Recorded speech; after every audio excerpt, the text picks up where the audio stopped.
मोचनी एकादशी के व्रत की कथा। चैत्र मास की कृष्ण पक्ष की एकादशी को कहते हैं पाप मोचनी एकादशी। पौराणिक मान्यताओं के अनुसार चैत्र मास के कृष्ण पक्ष की एकादशी पापों को नष्ट करने वाली है, इसीलिए इसे पाप मोचनी एकादशी कहते हैं। स्वयं भगवान श्री कृष्ण ने इसके फल एवं प्रभाव को अर्जुन के समक्ष प्रस्तुत किया।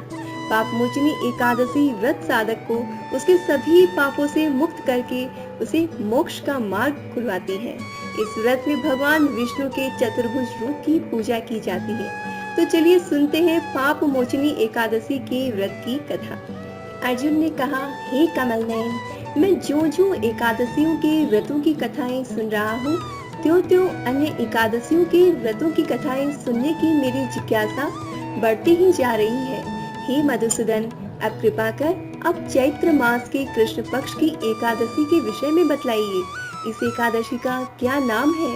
इसमें कौन से देवता का पूजन किया जाता है? इस व्रत का क्या विधान है?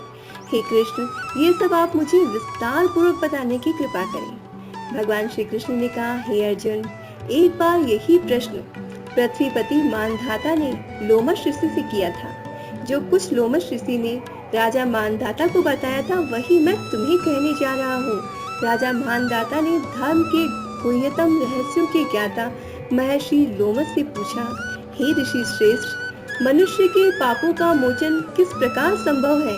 कृपा कर कोई ऐसा सरल उपाय बताएं जिससे सहज ही पापों से छुटकारा मिल जाए। महर्षि लोमश ने कहा, हे नृपति, चैत्र मास के कृष्ण पक्ष की एकादशी का नाम पाप मोचनी एकादशी है। उसके व्रत के प्रभाव से मनुष्यों के अनेक प्रकार के जो पाप होते हैं वह नष्ट हो जाते हैं। मैं तुम्हें इस व्रत की कथा सुनाता हूँ, ध्यान पूर्वक श्रवण करो। प्राचीन समय में चैत्र रथ नाम का एक वन था। उसमें अप्सराएं किन्नरों के साथ विहार किया करती थी।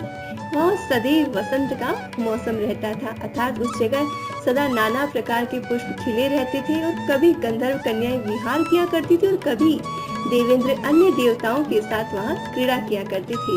उसी वन में मेधावी नाम की एक ऋषि भी तपस्या में लीन रहा करती थी। वे शिव भक्त थे। एक दिन मंजू घोषा नामक एक अप्सरा ने उनको मोहित कर इसलिए वह कुछ दूरी पर बैठ वीणा बजाकर मधुर स्वर में गाने लगी। उसी समय शिव भक्त महर्षि मेधावी को कामदेव भी जीतने का प्रयास करने लगे।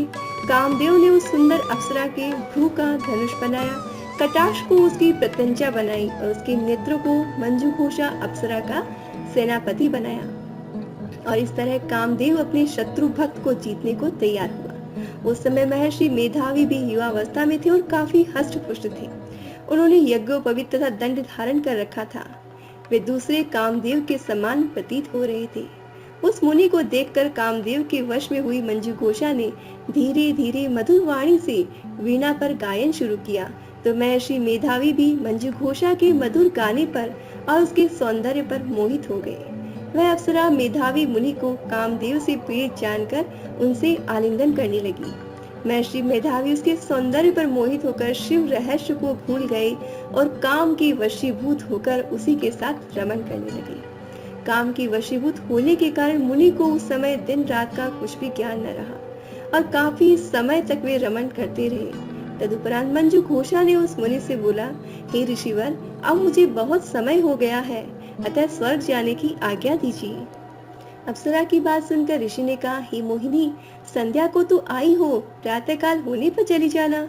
ऋषि के ऐसे वचनों को सुनकर अप्सरा उनके साथ रमन करने लगी। इस प्रकार दोनों ने साथ साथ बहुत समय बिताया।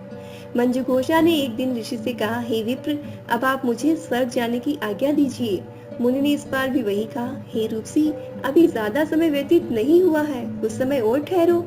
मुनि की बात सुन अप्सरा ने कहा, हे ऋषिवर, आपकी रात तो बहुत लंबी है, आप स्वयं ही सोचिए कि मुझे आपके पास आए कितना समय हो गया है, अब और ज्यादा समय ठहरना क्या उचित है? अप्सरा की बात सुन मुनि को समय का बोध हुआ और वह गंभीरता पूर्वक विचार करने लगे। जब उन्हें समय का ज्ञान हुआ कि उन्हें रमण करते 57 वर्ष व्यतीत हो चुके हैं, तो उस अप्सरा को वह काल का रूप समझने लगे और इतना ज्यादा समय भोग विलास में व्यर्थ चला जाने पर उन्हें बड़ा क्रोध आया। अब वह भयंकर क्रोध में जलते हुए उस तप नाश करने वाली अप्सरा की तरफ भ्रकुटी तान कर देखने लगे। क्रोध से उनके अधर कांपने लगे और इंद्रियां बेकाबू होने लगी। क्रोध से थरथराते स्वर में मुनि ने उस अप्सरा से कहा, मेरे तप को नष्ट करने वाली दुष्टा, तू महापापिन और बहुत ही दुराचारिणी है, तुझ पर धिक्कार है। अब तो मेरे अब मुझ पर क्रोध त्याग कर प्रसन्न हुई और कृपा करके बताइए कि इस श्राप से किस तरह से मैं मुक्त हो सकती हूँ। विद्वानों ने कहा है कि साधुओं की संगत अच्छा फल देने वाली होती है और आपके साथ मैंने बहुत वर्ष व्यतीत किए हैं, अतएव आप मुझ पर प्रसन्न हो जाइए, अन्यथा लोग कहेंगे कि पुण्य आत्मा के साथ रहने पर मंजू घोषा को पिशाचिनी बनना पड़ा। मंजू घोषा की बात सुनकर मुनि को अपने क्रोध पर अत्यंत ग्लानि हुई, साथ ही अपनी अपकीर्ति का भय भी हुआ। अतः पिशाचिनी बनी मंजू घोषा से मुनि ने कहा, तूने मेरा बड़ा बुरा किया, किंतु फिर भी मैं तुझे इस श्राप से मुक्ति का उपाय बताता हूँ। चैत्र मास की कृष्ण पक्ष की जो एकादशी है उसका नाम पाप मोचनी एकादशी है। उस एकादशी का उपवास करने से तेरी पिशाचिनी देह से मुक्ति हो जाएगी।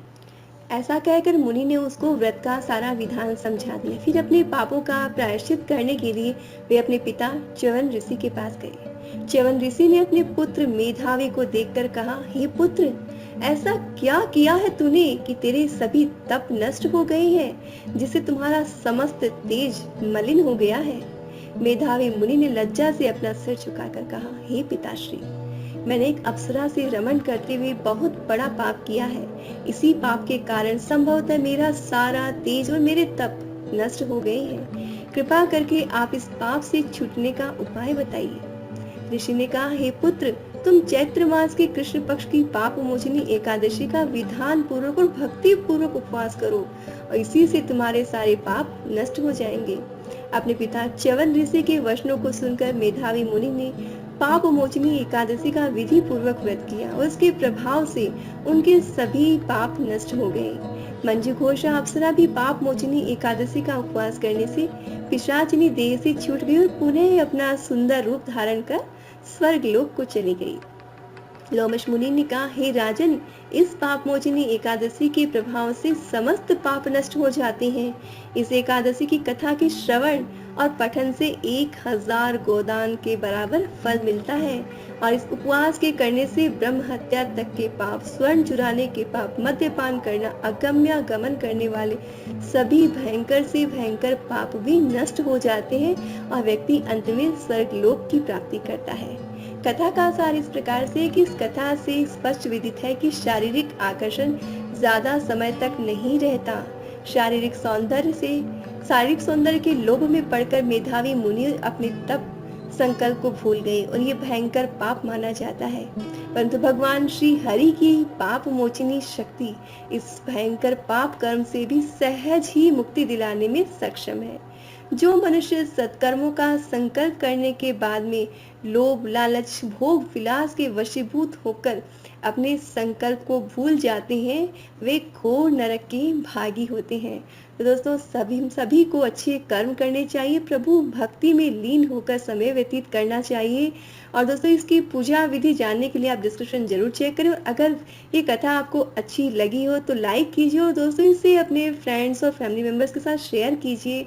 दोस्तों, इस कथा को आप जितना अधिक शेयर करेंगे उतने लोगों तक ये पहुंचेगी, उतने लोगों का भला होगा। तो कर लीजिए ये पुण्य काम। शेयर